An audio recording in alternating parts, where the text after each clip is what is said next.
السلام علیکم ورحمۃ اللہ وبرکاتہ۔ دوستو آپ دیکھ رہے ہیں ہمارا آفیشیل یوٹیوب چینل MF حسان بن ثابت۔ آج آپ لوگوں کی خدمت میں ایک بہت ہی قیمتی بیان جو حضرت مولانا کلیم اللہ صاحب باقوی و مظاہری کا ایک بہت ہی قیمتی بیان لے کر آپ کی خدمت میں حاضر ہوا۔ حضرت نے بڑے اچھے انداز میں حضرات صحابہ کرام رضی اللہ تعالی عنہ اجمعین کا بہت اچھے کیا ہے واقعات کو سنایا ہے۔ آپ حضرات اسے ضرور سنیے گا، خاص طور سے ہم کام کرنے والوں کے لیے بہت کام کی رہبری کی باتیں ہیں۔ آپ حضرات جو ہے اس بیان کو ضرور سنیے گا اور آخر میں ہمارے چینل کو لائک اور شیئر ضرور کیجیے گا۔ جاتا ہے مگر اوپر سے نیچے بڑی تیزی سے آ جاتا ہے، یعنی دنیا میں آنے آسانی کے ساتھ، مگر بننا بڑا مشکل ہے۔ بن گیا تو اتنا بڑا مقام کہ اللہ کے عرش سے اونچی اس کی قیمت، اور اگر انسان بن جاتا ہے تو اس کا مقام اتنا اونچا کہ عرش کے اٹھانے والے فرشتوں سے زیادہ اس کی قیمت، اور اگر انسان بن جاتا ہے تو اس کا مقام حضرت جبرائیل سے زیادہ اونچا ہو جاتا ہے، اور اگر انسان نہ بنے تو ایسے گرتا ہے کہ ایک جانور سے بدتر ہو جاتا ہے۔ اسی لیے دنیا میں آنا آسان ہے، بننا بڑا مشکل ہے۔ جب آدمی بننا چاہتا ہے تو شیطان بننے نہیں دیتا، دنیا بننے نہیں دیتی، نفس بننے نہیں دیتا، برا ماحول بننے نہیں دیتا۔ آدمی چاہتا ہے کہ بن جاؤں، مگر آدمی کو محنت کرنی پڑتی ہے۔ اس لیے اتنا بڑا اجتماع، اسی محنت کے لیے یہاں پر پورے مجمع کو جمع کیا گیا ہے، تاکہ انسان اپنے آپ کو اتنا بنائے کہ دنیا سے جائے تو اللہ راضی ہو جائے، اور دنیا سے جائے تو اللہ کے نبی جناب محمد رسول اللہ صلی اللہ علیہ وسلم راضی ہو جائے، اور اس کی ایک ایک فرد کی زندگی اللہ کے اوامر پر اور جناب محمد رسول اللہ صلی اللہ علیہ وسلم کے طریقے پر وہ زندگی گزارنے والا بن جائے۔ یہی اجتماع کا مقصد ہے۔ تمام نبیوں کی یہی محنت تھی، سوا لاکھ انبیاء دنیا میں تشریف لائے، تمام نبیوں کی یہی محنت تھی کہ امت کا ایک ایک فرد جہنم سے بچ کر جنت میں جانے والا بن جائے۔ کیونکہ انسان دنیا میں کیوں آیا ہے، آنے کا اس کا کیا مقصد ہے؟ اللہ تعالیٰ قرآن میں فرماتے ہیں وَمَا خَلَقْتُ الْجِنَّ وَالْإِنسَ إِلَّا لِيَعْبُدُونَ، کہ میں نے انسان اور جنات کو اپنی عبادت کے لیے پیدا کیا ہے۔ اور اللہ قرآن میں فرماتے ہیں أَفَحَسِبْتُمْ أَنَّمَا خَلَقْنَاكُمْ عَبَثًا، کیا تم یہ گمان کرتے ہو کہ میں نے تمہیں دنیا میں یوں ہی بیکار پیدا کیا ہے؟ میں نے بیکار پیدا نہیں کیا، مقصد ہے میرا دنیا میں بھیجنے کا کہ دنیا میں وہ زندگی گزارو جو اللہ نے آپ کو زندگی گزارنے کا طریقہ بتایا ہے، اور ایسی زندگی گزارنا ہے جس زندگی کو جناب محمد رسول اللہ صلی اللہ علیہ وسلم نے قیامت تک آنے والے انسانوں کو بتایا ہے کہ زندگی اس راستے سے منزل ملے گی، اور قبر سے لے کر جنت میں جانے تک تمہیں راحت ملے گی۔ اور حضور نے قیامت تک آنے والے انسانوں کو یہ سمجھایا ہے۔ یہ نبیوں کی محنت ہے۔ اللہ تعالیٰ نے آخری نبی کی امت میں پیدا فرما کر اتنی بڑی ذمہ داری دی ہے۔ حضور پاک صلی اللہ علیہ وسلم نے صحابہ پر جب محنت کی، صحابہ اکرام رضی اللہ تعالی اجمعین کو سمجھایا، تو مزدوروں میں دین تھا، بچوں میں دین تھا، بوڑھوں میں دین تھا، عورتوں میں دین تھا، نوجوانوں میں دین تھا، بلکہ ایسا معاشرہ بنا ہوا تھا کہ جن کے گھر کو جن کے قرآن کو سننے کے لیے آسمان سے فرشتے اترتے تھے۔ ایسا پاکیزہ ماحول تھا، ایسا پاکیزہ زندگی تھی کہ قرآن سننے کے لیے آسمان سے فرشتے اترتے، اور اس فرشتوں کو ان کے گھر ایسے نظر آتے ہیں جیسے دنیا والوں کو آسمان کے ستارے نظر آتے ہیں، اس طریقے سے وہ گھر نظر آتے تھے۔ ایسا پاکیزہ ماحول تھا۔ حضور پاک صلی اللہ علیہ وسلم نے محنت کی ان پر۔ آپ صلی اللہ علیہ وسلم نے ایمانیات پر، عبادات پر، اخلاق پر، معاشرے پر اور معاملات پر اور دین کے جتنے شعبے ہیں ان شعبوں پر حضور پاک صلی اللہ علیہ وسلم نے محنت کی۔ اس محنت کے نتیجے سے ایسے صحابہ نکلے، حضور نے فرمایا اصحابی کالنجوم، میرے صحابہ ستاروں کے بنے۔ تم جس کسی کے بھی اقتداء کر لو گے اللہ تمہیں کامیاب بنا دے گا۔ یہ محنتوں کے ذریعے سے انسان کی زندگیوں کا رخ بدلتا ہے۔ یہ اجتماع اسی کا مقصد ہے کہ انسان کی زندگی کا رخ بدلے۔ میں تو یہ عرض کرتا ہوں کہ دنیا سے اس حال میں جائے کہ لوگ روتے ہوئے ہمیں روانہ کریں اور ہم ہنستے ہوئے جنت کی طرف بڑھ جائیں۔ میں عرض کرتا ہوں کہ ایسی زندگی گزارنا ہے، اس لیے میں نے قرآن پاک کی آیت شریفہ تلاوت فرمائی جس میں اللہ تبارک و تعالیٰ فرماتے ہیں یا ایھا الذین آمنوا اتقوا اللہ حق تقاتہ ولا تموتن الا وانتم مسلمون، کہ اے ایمان والو اللہ سے ایسے ڈرو جیسے اللہ سے ڈرنے کا حق ہے اور تمہاری موت اسلام پر ہے۔ یعنی زندگی کا یہی خلاصہ ہے کہ محنت اتنی ہو کہ دنیا سے جائے تو خاتمہ ایمان پر ہو جائے، دنیا سے جائے تو ہمارے زبان پر اللہ اللہ ہو اور اللہ کی یاد ہو، اور ہم دنیا سے اس حال میں جائیں کہ خوشی خوشی اللہ سے ہماری ملاقات ہو جائے۔ جیسے صحابہ نے محنت کر کے اپنے آپ کو بنایا تھا، جب موت قریب آتی تو تسلی دیتے کہ عید کا دن ہے، اور کہتے کہ یہ خوشی کا دن ہے، غم کا دن نہیں ہے، اللہ سے ملاقات، یعنی جو ملاقات ہوتی ہے وہ سب سے بڑی عید ہوتی ہے۔ کہ حضرت ابو بکر صدیق رضی اللہ تعالی عنہ ایسے موقع پر ہے، عائشہ رضی اللہ تعالی عنہ اندر تشریف لائی اور دیکھا ابا بستر پر ہیں اور آنکھ فرماتے بستر پر ہیں اور آخری وقت ہے، حضرت عائشہ رضی اللہ تعالی عنہ نے آنکھ سے آنسو، باپ ہے بیٹی ہونے کے ذریعے سے آنکھ سے آنسو بہنے لگے، تو بیٹی سے کہا بیٹا روتے نہیں، تیرا باپ دنیا سے جا رہا ہے تو بڑا عید ہے، اللہ کے نبی سے ملاقات ہوگی، آج جا رہا ہوں تو میرے لیے عید کا دن ہے۔ تو حضور پاک صلی اللہ علیہ وسلم صدیق رضی اللہ تعالی عنہ نے بچی کے آنسو پوچھے، خود رو رہے تھے اور روتے روتے یوں فرمایا کہ بیٹا، ابا نے بیٹی نے کہا ابا آپ کیوں روتے ہو؟ کہنے لگے بیٹا اس لیے رو رہا ہوں، پتہ نہیں تیرے باپ کو دنیا فلاں فلاں کہہ رہی ہے مگر تیرا باپ دنیا سے جا رہا ہے، پتہ نہیں ایمان کے ساتھ جائے گا یا کفر کے ساتھ جائے گا۔ یعنی ایک زندگی کا ایک یہ مقصد تھا کہ آدمی جب زندگی ایسی تھی کہ محنت کر کے اپنے آپ کو بنایا تھا تو موت سے ڈر نہیں تھا، بلکہ موت کو لقائے رب سمجھتے تھے، اللہ کی ملاقات سمجھا کرتے تھے۔ تو یہ دعوت کی مبارک محنت اسی مقصد کے لیے ہے کہ اتنی محنت ہو جائے کہ ہم دنیا کے اندر ایسے بن کر جائیں کہ ہمارا اللہ ہم سے راضی ہو جائے۔ 1.25 لاکھ نبیوں کی محنت، صحابہ کی محنت، قطب و ابدال اولیاء اکرام کی محنت، وہ یہی محنت تھی کہ امت کا ایک ایک فرد جہنم سے بچ کر جنت میں جانے والا بن جائے، اور امت کا فرد جہنم سے بچ کر جنت والا کب جائے گا؟ جو معاشرہ حضور نے مدینے میں قائم کیا تھا ہماری بستیوں میں قائم ہوگا تو انشاءاللہ ہر گھر میں آپ کو ولی ملے گا اور ہر گھر میں آپ کو قطب و ابدال ملیں گے۔ تو اس کے لیے یہ سب اجتماع اسی کا مقصد ہے تاکہ اس کے ذریعے سے امت کے اندر دین آئے، امت کے اندر دین کا شوق آئے، اللہ سے تعلق بڑھے، اللہ سے محبت بڑھے، اللہ تبارک و تعالیٰ کی اطاعت میں اور جناب محمد رسول اللہ صلی اللہ علیہ وسلم کے طریقے پر زندگی گزارنے والا بن جائے۔ اسی لیے کہتے نا صحابہ پر جب حضور نے محنت کی، مزدوروں میں دین تھا، بچوں میں دین تھا، ارے اتنا نہیں بلکہ نابینا جو اندھے ہیں، آنکھ سے نظر نہیں آتا، اللہ اکبر، ان لوگوں کی زندگیاں کیسے بنی؟ حضور پاک صلی اللہ علیہ وسلم کے پاس حضرت عبداللہ ابن مکتوم اندھے صحابی ہیں جس کو قرآن پاک میں عبس وتولی ان جاءہ الاعمی، جس کو اللہ نے قرآن میں بیان کیا ہے، اندھے صحابی تھے حضرت عبداللہ ابن مکتوم رضی اللہ تعالی عنہ۔ حضور پاک صلی اللہ علیہ وسلم کی خدمت میں آئے، کہا یا رسول اللہ گھر سے نکلتا ہوں اور مسجد آنے تک مجھے ٹھوکریں لگتی ہیں، کبھی درخت کھجور کے درختیں کی وہ ڈھالیاں ہوتی ہیں اس سے لگ کر میں گر جاتا ہوں، میرا پیر بھی زخمی ہو جاتا ہے، خون بہنے لگ جاتا ہے، یا رسول اللہ مجھے نماز پڑھنے گھر میں اجازت دے دیجئے۔ حضور پاک صلی اللہ علیہ وسلم نے فرمایا معذور ہے، چلو گھر ہی میں نماز پڑھ لو۔ یوں کہا بھیج دیا تو واپس چلے گئے، اتنے میں حضرت جبرائیل اتر گئے اور اتر کر کہا یا رسول اللہ، اللہ تعالیٰ نے یوں فرمایا ہے کہ عبداللہ ابن مکتوم کو بلا لیجئے۔ کہا وہ معذور ہیں، آنکھ کے معذور ہیں، تکلیف ہوتی ہے، گرتے ہوئے مسجد کو آتے ہیں، اس لیے میں نے کہا نماز گھر میں پڑھ لیں۔ حضور پاک صلی اللہ علیہ وسلم سے حضرت جبرائیل علیہ السلام نے فرمایا، کہا کہ اللہ تعالیٰ نے یہ کہہ کر بھیجا ہے وہ بندہ جس صف میں آ کے کھڑا ہو جاتا ہے اللہ سارے نمازیوں کے قبول کر لیتا ہے۔ کہا ایک معذور جو اندھے ہیں، دین اتنا آسان ہے، آدمی محنت کر کے اپنے آپ کو بنا لینا، تو کہا کہ اندھا بھی اس مقام پر پہنچے ہیں۔ حضور پاک صلی اللہ علیہ وسلم نے فرمایا عبداللہ ابن مکتوم کو بلاؤ۔ آئے عبداللہ ابن مکتوم، کیا بات ہے یا رسول اللہ، اذان سنتے ہو؟ کہا یا رسول اللہ سنتا ہوں۔ پھر تو مسجد آنا پڑے گا، پھر آپ کو کیا کرنا پڑے گا؟ آپ کو مسجد آنا پڑے گا، آپ تو اذان سنتے ہو۔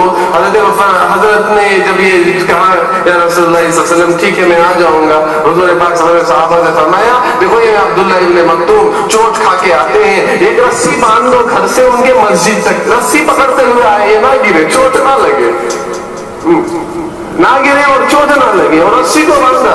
ایک مرتبہ آئے رسی پکڑتے ہوئے، ایک دفعہ گرے پھر کھڑے ہو گئے، دوسری دفعہ گرے پھر کھڑے ہو گئے، تیسری دفعہ پر گرے تو کسی نے تھام لیا ہاتھ اور کھڑا کر دیا۔ انہوں نے پوچھا، آنکھ سے معذور تھے، کہنے لگے کس نے مجھے سہارا دیا، میرے گرنے سے کس نے مجھے بچایا؟ آواز پہلے بھی نہیں۔ دوسری مرتبہ پوچھا کس نے بچایا؟ خاموش۔ تیسری دفعہ کس نے بچایا؟ خاموش۔ تو فرماتے ہیں کہ تیسری دفعہ میں کہا میں شیطان ہوں۔ انہوں نے کہا میں شیطان ہوں۔ کہا تو نے مجھے بچایا؟ کہنے لگا جب تو پہلے گرا تو اللہ نے تیرے گھر کی مغفرت کر دی، جب تو دوسری مرتبہ گرا تو اللہ نے تیرے نسلوں کی مغفرت کر دی، میں ڈر گیا تیسری مرتبہ اگر تو گرے گا تو پتہ نہیں اللہ پوری امت کی مغفرت کر دے گا۔ یہ معذوروں کا دین تھا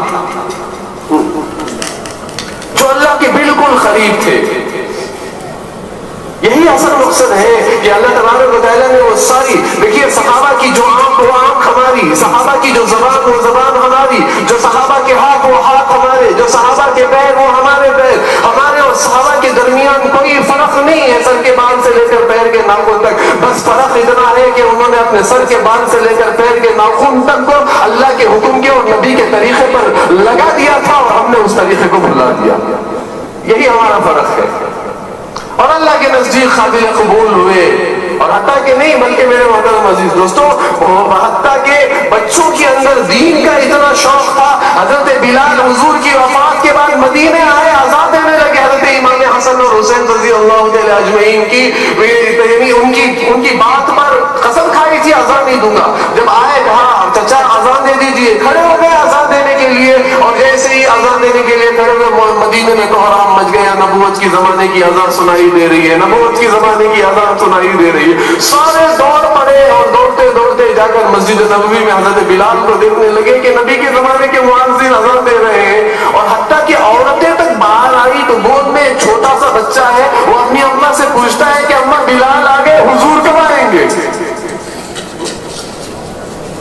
حالانکہ بچوں کے اندر ایک ایسا ماحول بنا ہوا تھا کہ بچوں کے اندر اللہ کی محبت، اور بچوں کے اندر دیہاتی کا ایک نوجوان آدمی مدینے میں داخل ہوتا ہے، پوچھتا ہے کہ کیا وحی اتری، جبرائیل کیا آیتیں لے کر آئی، حضور نے کیا حکم دیا؟ ایک نے کہا آج اللہ نے قسم کھائی ہے، تو وہ دیہاتی کہتا ہے کون کم بخت ہے جس کو میرے اللہ کو قسم کھانی پڑی اس کے لیے؟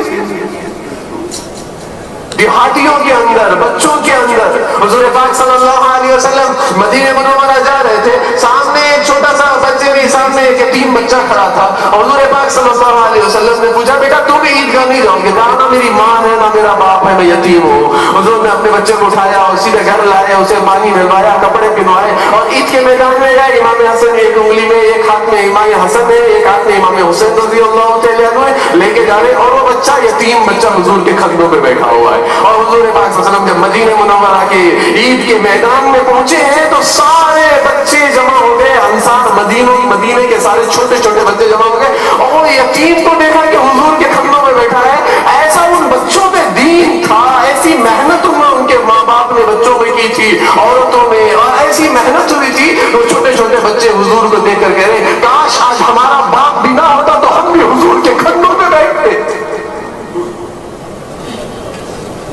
یعنی ایسا معاشرہ بنا ہوا تھا جہاں لوگ گلیوں سے گزرتے تھے تو اسلام سمجھ میں آتا تھا، جہاں صحابہ گزرتے تو لوگوں کو قرآن سمجھ میں آتا تھا، جہاں جن کی تعریفیں آسمانوں میں ہوا کرتی تھی۔ یہی اجتماع کا مقصد ہے، ہم میں وہ ساری صلاحیتیں، ہم میں وہ ساری چیزیں موجود ہیں، بس محنت کر کے اپنے آپ کو بنا لیں گے کہ اللہ انہی کی صف میں اللہ ہمیں کھڑا فرمائے گا۔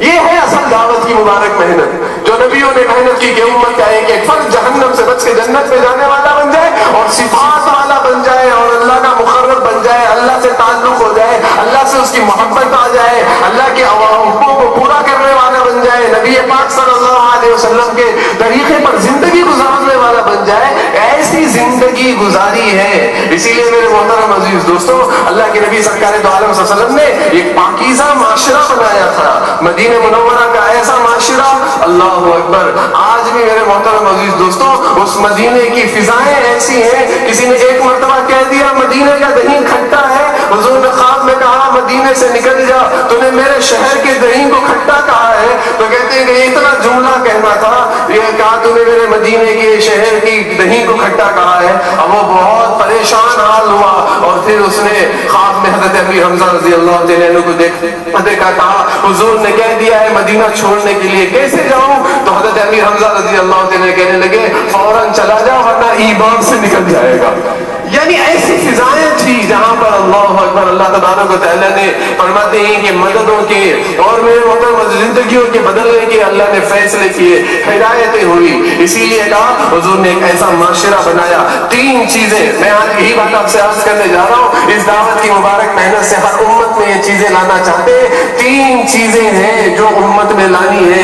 سب سے پہلے حضور نے امت کو دعوت والی امت بنایا. حضور نے دعوت والی امت, روزانہ رات گزرتی تو صبح اٹھ کر ایک دوسرے سے مذاکرہ کرتے کہ تم نے صبح کیسے کی, ایمان کی حالت میں کی یا کیسے آپ نے ایمان. لیکن اب والعصر پڑھا کرتے تھے, کلمے کی تجدید کیا کرتے تھے آپس میں بیٹھ کر. حضور نے ہر قیامت تک آنے والی امت کو یہ سمجھایا ہے کہ ہر قیامت تک آنے والا ایک ایک امتی اس کام کا ذمہ دار ہے. یہ سارا مجموعہ جو بیٹھا ہوا ہے اس ذمہ داری کو لے کر ساری دنیا کے کناروں میں چل کر پھر کر محنت کرنا ہے تاکہ امت جہالت سے نکل کر علم والے راستے پر آئے, امت بے دینی سے نکل کر دین والے راستے پر آئے, اور امت جو ہے عبادت والے راستے پر آئے, اور سارا 100% دین امت کے ایک ایک فرد کی زندگی کے اندر زندہ ہو جائے. حضور پاک صلی اللہ علیہ وسلم نے تب مدینہ کے اندر دعوت کا مزاج بنایا, اور حضور پاک صلی اللہ علیہ وسلم نے سادگی سمجھائی امت کو. کیا سمجھائی؟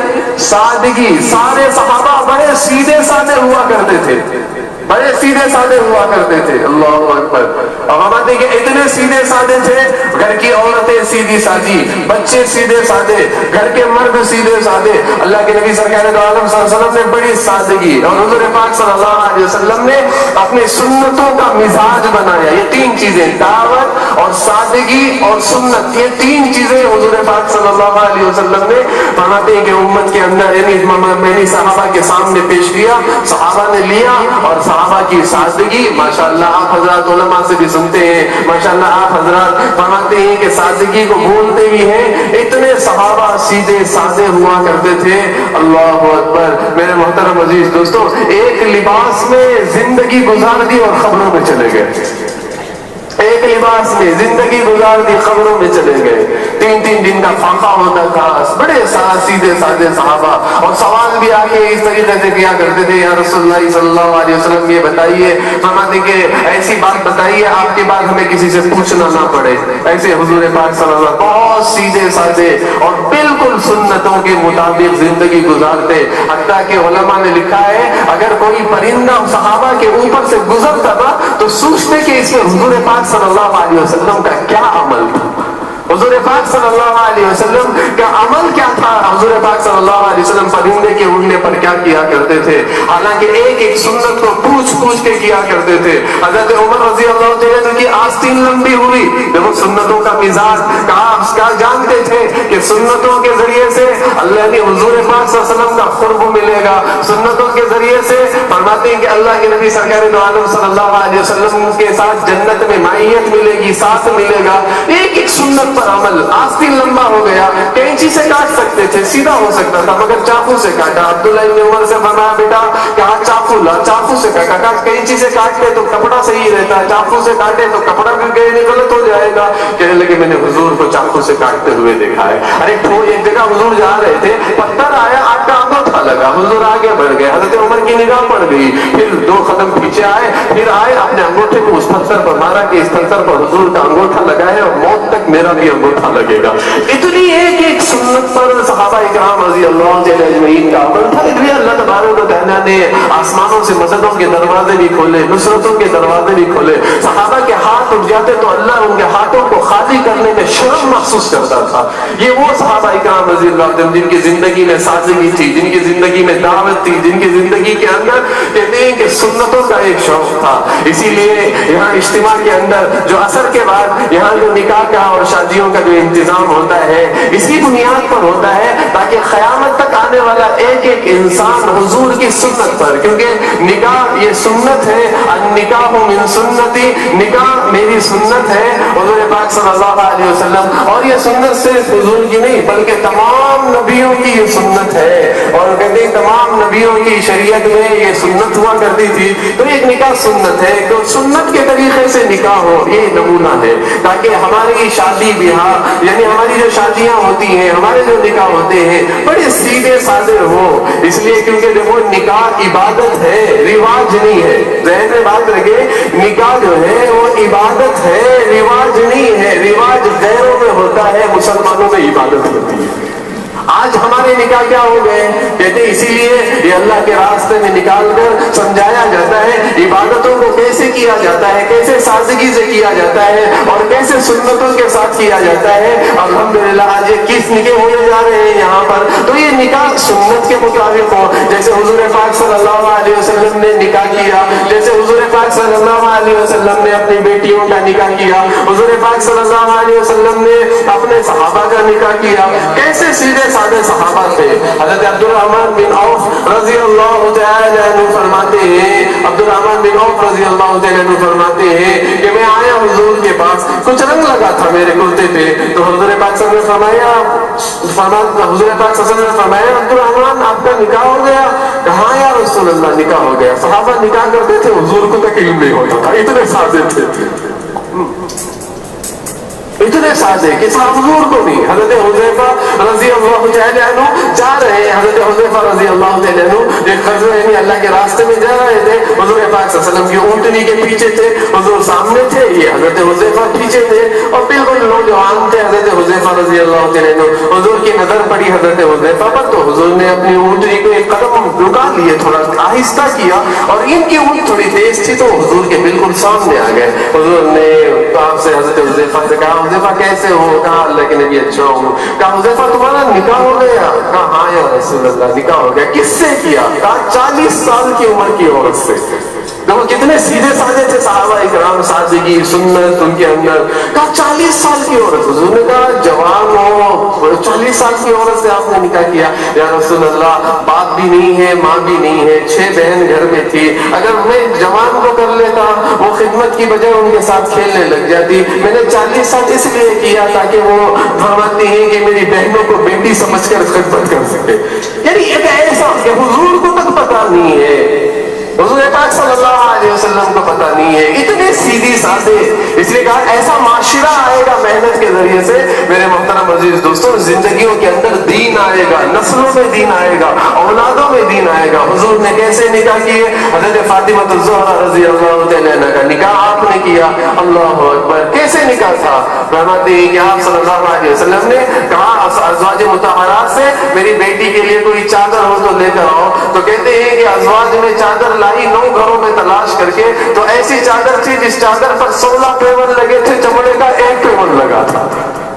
حالانکہ حضور کی ایسی پیاری بیٹی حضرت فاطمہ الزہرا رضی اللہ تعالی عنہا, جن کے استقبال میں حضور پاک صلی اللہ علیہ وسلم کھڑے ہو جایا کرتے تھے, پیشانی پہ بوسہ دیا کرتے تھے, بڑا پیار تھا حضور پاک صلی اللہ علیہ وسلم کو. بیماری میں ہے آئی اندر, تو کہتے ہیں کہ حضور پاک صلی اللہ علیہ وسلم کو اٹھا نہیں جا رہا تھا, مرض تھا, حضور پاک صلی اللہ علیہ وسلم کو اٹھا نہیں جا رہا تھا, بڑی محبت بیٹی اور باپ کے درمیان اٹھا نہیں جا رہا تھا. تو حضرت فاطمہ رضی اللہ تعالی عنہا سینے پہ پڑ گئی, رونے لگی. حضور پاک صلی اللہ علیہ وسلم نے فرمایا بیٹی روتی نہیں, کان کھینچا اور کچھ گنگنایا اور ہنسنے لگی. ہم عائشہ کہتی ہے مجھے برا لگا, ایسے حال میں یہ ہنس رہی ہے. اس کے بعد پوچھا, مجھے بڑا درد ہوا, میں ایک مرتبہ پوچھا, کہا تم نے کیوں ہنسا تھا؟ میں نے کہا حضور نے کان میں کہا بیٹی غم نہ کر, سب سے پہلے ملاقات تو مجھ سے کرے گی, یعنی خاندان میں سب سے پہلے تو میرے پاس آئے گی. میں سمجھ گئی کہ القریب میں بھی اللہ سے ملنے والی ہوں, باپ سے میری ملاقات. اتنا پیار تھا, خوش ہو گئی کہ اپنے باپ سے میری جلدی ملاقات ہوگی, اتنا پیار. حضرت امام علامہ سری رحمۃ اللہ تعالی علیہ فرماتی ہے, علامہ